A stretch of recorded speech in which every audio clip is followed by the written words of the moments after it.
My feet and hands labor here on earth to make truth real to all. Let not my thoughts lift me up through beautiful clouds of imagined possibilities unless you give me the power also to materialize my dreams.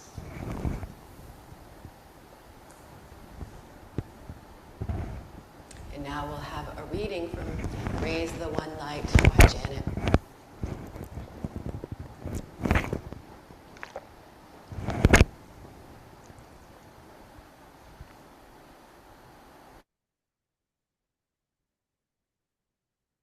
Should I start?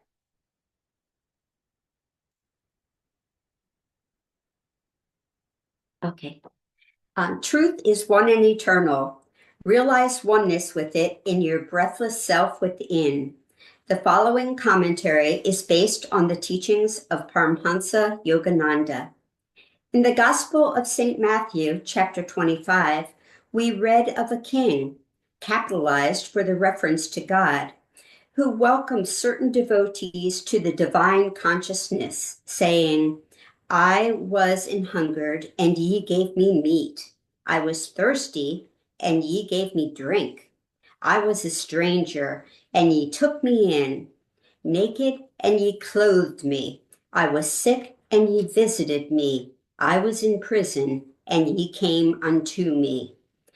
The elect asked him when it was they had served him in this way, and the king answered, Verily, I say unto you, inasmuch as ye have done it unto the least of these my brethren, ye have done it unto me. To see God as residing in every human being, as indeed he does, is to open oneself to limitless opportunities for serving him. Paramhansa Yogananda, in Autobiography of a Yogi, described a saint who lived in this consciousness as the greatest man of humility I ever knew. He described a seemingly chance encounter with this saint. Another day found me walking alone near Hawrah railroad station.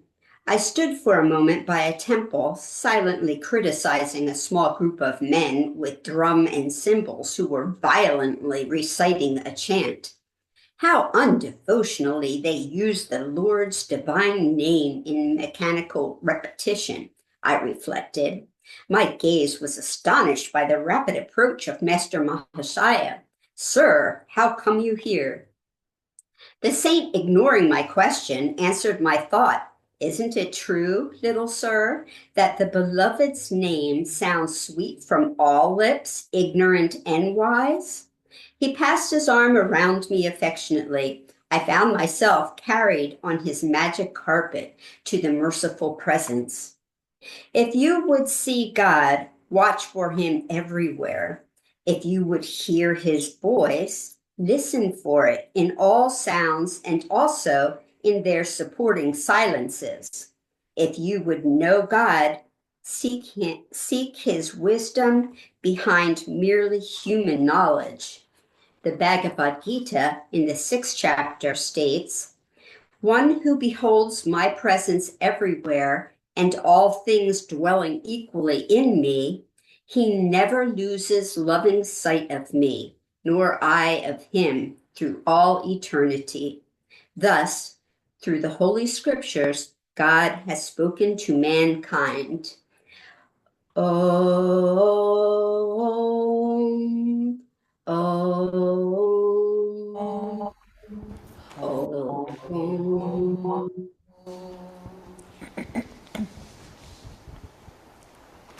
Thank you, Janet. Instead of a whispers today, in honor of the beautiful Christmas holiday, I would like to read something that I found so touching and beautiful by Nayaswami Jyotish, and it is called I Am the Christ Within. He wrote this some years ago, but it's really a beautiful way of tuning into the Christmas spirit in God's light. I am the Christ consciousness which has been with you always, Before you were born, I was there. Before even the world was, I was. I am the Spirit of God that dwells in the heart of every atom. I am ever aware of you, though you see me not. To every part of your being, I give my unconditional love. On the day of your birth, I too was born within you, destined from eternity to be the king and ruler of your thought citizens. My birth took place in a humble, silent part of your mind. Only your pure and simple thought children knew of my coming, and even they had to be awakened from their slumber by the angels of your latent God consciousness. As you grew, you began to call me with all your heart. I heard your soul call and came out of the clouds of your desires and distraction. I, the Christ within you, sought out those attitudes that were ready to become my disciples and called to them, follow me. I taught you with the simplest of truth. Blessed are the poor in spirit, for theirs is the kingdom of heaven. Blessed are the pure in heart, for they shall see God. And I showed you that there was no need to overload your senses with groaning banquet tables and never-ending entertainment. A handful of loaves and fishes could satisfy multiples of desire as long as you remained near the Christ consciousness.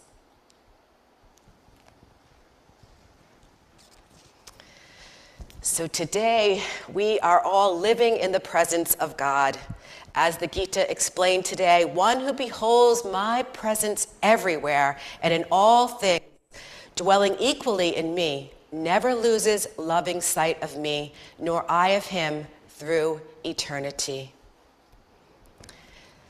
This beautiful time of year, this Christmas, is a portal.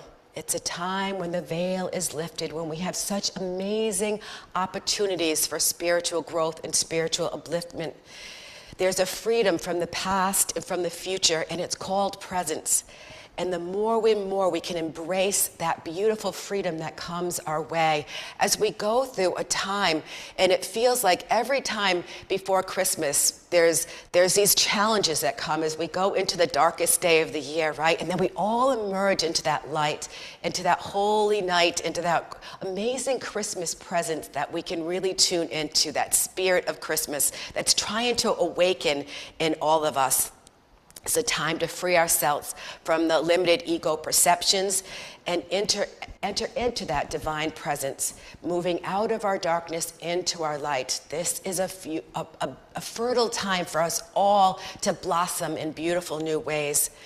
And I was reminded of the Christmas Carol. I watched it the other night, and it was really fun to see the Scrooge and Charles Dickens. And I like to watch that every year and remember that we all have the opportunity to move out of those limited perceptions. And it's just a powerful symbol of redemption and transformation and possibilities of living eternity and living in the presence of the beloved. It's really our story, each one of us, and how sometimes we can get caught up in, I don't know what to get to for somebody, or I don't know how I'm going to get this all done, and then it's like something magic happens. The Christmas magic happens, and it all happens in just this beautiful spirit can overcome us. But more and more and more, we're able to uplift and keep that Christmas spirit throughout the days.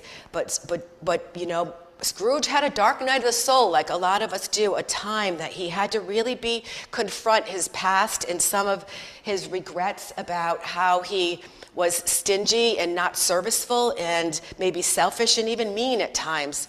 And he had to look at the future consequences that were to come for him, that his life was not going to have his meaning, that the dharma of his life was not going to be revealed in a beautiful way until he really embraced the present realities.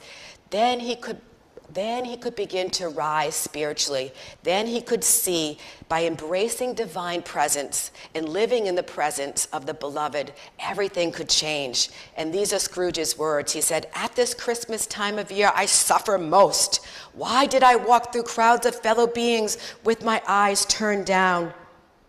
And never did I raise them to the blessed star that led the wise men to a poor abode. Were there no poor homes to which its light would have conducted me? He had realized that he thought was light was really but darkness, as we see in the festival Every Light. His past and his ego consciousness he faced it very, very courageously as he went through that time when he met all those spirits of the past and the present and the future. And when he awoke on Christmas morning, Scrooge was better than his word. He did what he promised, and he vowed to do more. He became a good friend, a good boss and neighbor, and a good and generous man. I will honor Christmas in my heart and try to keep it all the year, said Scrooge. A Merry Christmas to everyone and a Happy New Year to the world. And that's our story, all moving out of that restricted ego consciousness into that expansive way of just seeing the world, that we're all world citizens, that we are service and to show up with everyone. It might be just with a smile or a kind word, or that we bless someone with a prayer. Whatever that might be, we're all called to service this time of year. I remember a story years ago. I was in the first part of my yoga teacher training. It was the first 200 hours, and I needed to do it here, so I did it at All That Matters. And at one point in the training, we did what was called a wave breath work. And we were doing some connected breathing, and at the end, I felt myself transformed into that void. It felt like I was in this vast universe. And I saw Jesus, I saw Yogananda, I saw the Buddha, I saw Babaji and Lahiri and Sri Yukteswar. And I just was like, in this amazing awe. My heart was so burst open. And then I saw this like dark gargoyle kind of being. And I was like, oh my God, I dismissed it all. No way with these great masters. You know, they had transcend ego consciousness. These avatars would never hang out with this dark dude. And then I heard the voice so loud and clear, and it said, you must be willing to face the darkness in order to live in the light. And that's the opportunity of this time, that opening up into this portal, and understand that if there's anything within us that needs to be transmuted, a Christmas time is the greatest time to give ourselves the presence of being aware, of deepening into our meditation, right? There's 3 guiding lights that we can take through this Christmas season, going deep, deep, deep into that meditation, bringing that light into all the places within us. Secondly, to ask Jesus, what gifts may I bring you? What can I give to you, God, in this Christmas season? And the third is a goal, and that goal of this time of year is Christ consciousness, is to keep our perception, keep uplifted, to see beyond the restraints and the restrictions of this physical world and rise into the Holy Spirit, into who we truly are, to live as Jesus did. Forgive them, for they know not what they do. Living in the presence of the divine means keeping our hearts open, being that example of unconditional love in the world, rising above materialism and awakening to a newfound strength and willingness to be the courage to move out of any restrictions, to awaken into our true, authentic beingness. Yogananda said, at this time, the angels celebrate Christmas, an infinite light shone on the earth that first Christmas day. To honor Christ in meditation is a real celebration. There's no instrument other than deep meditation that can detect the presence of the almighty grace within. Still the body, withdraw the energy from the senses into the brain, calm the heart, and Christ will be there. You will feel the divine joy of the infinite Christ. And so next week we have our Christmas meditation, best Christmas present we can give to ourselves, an 8-hour time of really calling on the beloved and being in that present. And the greatest gifts will come to us as we come into the light of the Christmas season. There's a beautiful story that Yogananda told about a devotee who saw Jesus during that 8-hour Christmas meditation. And a few days after the meditation, it was at actually a Christmas service, Yogananda said, would the person who saw Christ please stand up? And this this little old lady just stood up, an elderly, frail lady, and she stood up, and Yogan asked her to share with others, stand in front of the whole congregation and tell everyone what she saw. She said, I have never before saw any visions in meditation. I had just felt the presence of Christ and God in my heart. Intuitively, I had felt them. But this time, during the Christmas meditation, I prayed to Jesus as a friend, and I said, please come to me. Please be with me. I asked with all my heart. And then she said she saw the spiritual eye, the golden ring, which is the Holy Spirit, the Holy Om, and then the dark blue, the color of the Christ consciousness, and then the 5-pointed white star. She beheld the beautiful eyes within that star of Christ. And then Christ's face completely appeared from the spiritual eyes and just gazed into her eyes, and a profound opening in her heart, an experience that was beyond words, an experience of glory, an experience of beholding the beloved, an experience of a freedom in her heart. And as she was sharing that story within the whole congregation, she saw Jesus coming from the back. And she just stood there and she watched him, and there were 2 other people with him, and she said, and there were many angels everywhere. And Yogananda saw what she was seeing too. She did not know who the other people were because she was so focused on Jesus, but Yogananda said it was Lahiri Mahashaya and Swami Sri Yukteswar. What a Christmas present that was, right? And we can all feel that divine contact at this special time. And as we move closer, let's ask Jesus, come to me, show me how to be a living presence in this world.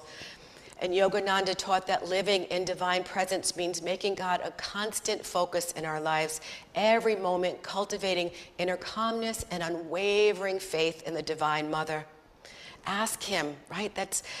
Ask him, what gifts can I offer you? Just as the wise men came bearing gifts to the Christ child. How can I serve more in this world? How can I help spread the light and love? Please, God, give me the courage to act and give and follow you wherever you lead. You know, there's also a 4th wise man. You may have heard this story. It's a great Christmas story. Yogananda says that the 3 wise men that brought the gifts to Jesus were Babaji, Lahiri, and Sri Yukteswar in earlier incarnations. But there's also a beautiful story of the 4th wise man. So a man was watching the stars, and he was waiting to meet up with the 3 wise men. He was just waiting and tuning into that intuition within him and waiting for that special holy night to begin. And as he did, he planned to join the other magi. So in preparation for his trip, he sold all his possessions. And he had 3 gems. There was a brilliant sapphire, a ruby red, radiant ruby, and a white pearl. And he set out on his journey on his horse with these beautiful, beautiful gems, going across the desert to meet the 3 wise men. He set out, and he stopped briefly to get water. And when he did, he saw a man that was lying down and just groaning. And he said, oh my God, I really don't have time. I have to meet the Magi. But he stopped and he said, I have to attend to this man. He knew it was going to delay his journey. He was very, very, very torn, but he just could not leave this man. And so he gave the man the water that he had, and he gave the man the herbs that he had, and he ministered to him all through the night. And the man, when he woke up unexpectedly, he didn't pass, and he woke up and he said these wise words, what you're seeking will not be found in Jerusalem, but Bethlehem. And so the 4th wise man knew he needed to sell one of his gems in order to make this long trip by himself, because he knew he had missed the 3 wise men. So he sold the sapphire, and after great effort, he bought all these supplies and camels and new horses and things, and he got to Bethlehem, and he stopped at a beautiful, beautiful place in the town of And he walked, and as he began to walk with his horse, he saw these sheds, these broken down sheds like mangers all around. And he heard a baby crying and a mom comforting. Thought, maybe this is the Christ child that I've been looking for so much. Maybe this is that baby. And so he went and he knocked on the door, and the woman answered, and she said, come in. She said, no, there was a baby born, but there's a great, great threat that the babies will all be murdered. And so the 3 wise men that came and brought amazing gifts, they left to Egypt, and they said that the Christ child also left there to save their son. Mary and Joseph took him them 3 days ago. And because they were alerted of the persecution of the Roman soldiers, they ran and they had to go to Egypt. And suddenly a scream happened outside the door, and the soldiers were killing the Jewish children. The women were turned again, and she said, what am I going to do? And there was a knock on the door, and it was the soldiers. And the man said, I will take care of this. And the king, he said, he opened the door. The king you are looking for, before he said that, she said, the king you are looking for will not be found in palaces, but only around the needy and the downcast. And so he opened that door, and the soldiers were there, and he gave the soldiers the sapphire. And he said, take this sapphire. There's nobody here. Here, you can trust me. I know that there's no one else here. And the soldiers took that greedily, and they left. And the woman was saved. So then became another a continuous journey, years of searching throughout Israel, throughout Egypt, and he did not find what he was seeking. But he did find, however, many people that he could serve and help. He found many poor and downtrodden. He found many people that were sick and needed healing, and he just more and more, just in a serviceful way, he just lived his life, keep looking and looking, for this beautiful, beautiful Christ child. But 33 years passed, and finally he took his last loop. He was exhausted, his last loop into Jerusalem. And as he arrived, there were many, many crowds, and they were filled with such agitation. There is to be an execution. There are 2 thieves and a man called Jesus. He had 1 gem left. Maybe I can use this pearl. Maybe I can use this pearl to buy his freedom.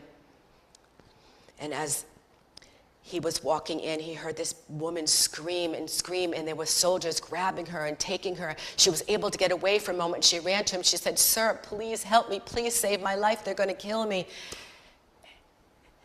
And he stopped, and he knew. He had this feeling, what should I do here? I could save Jesus, but this woman right in front of me really needs my help. And so he gave that pearl, and he gave that woman her freedom. The soldiers let her go. It was a great inner conflict, but he decided that freeing the girl was the best thing that needed to happen. But then all of a sudden, the sky darkened, and the lights flashed, the earth convulsed, and a rock broke free, and it hit the old man right on the head. He fell down into the hands of the woman, and she looked at him suddenly, and she realized he was completely transformed. And she thought he was delusional, but he was saying, no, my Lord, for when did I see thee hungered and feed thee, or thirsty and give thee drink?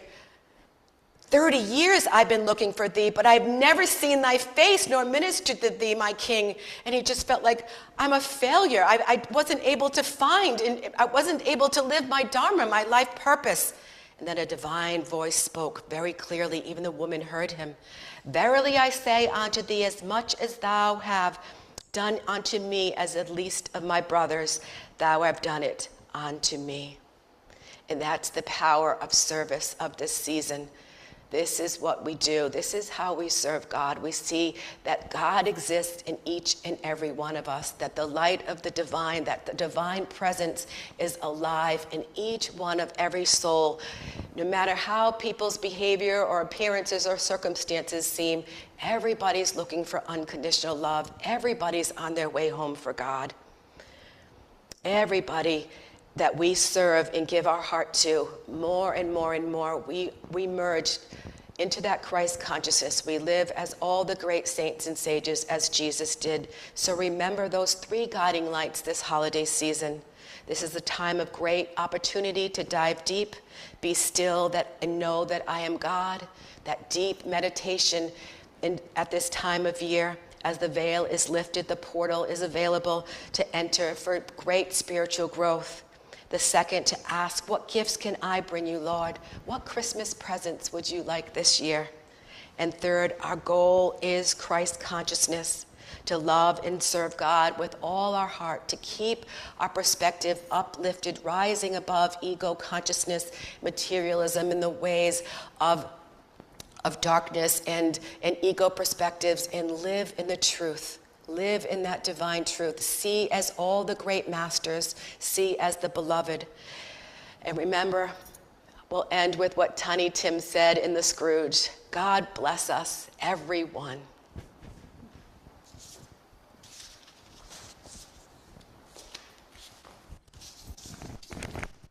And now we'll have our offertory, the Christmas mystery.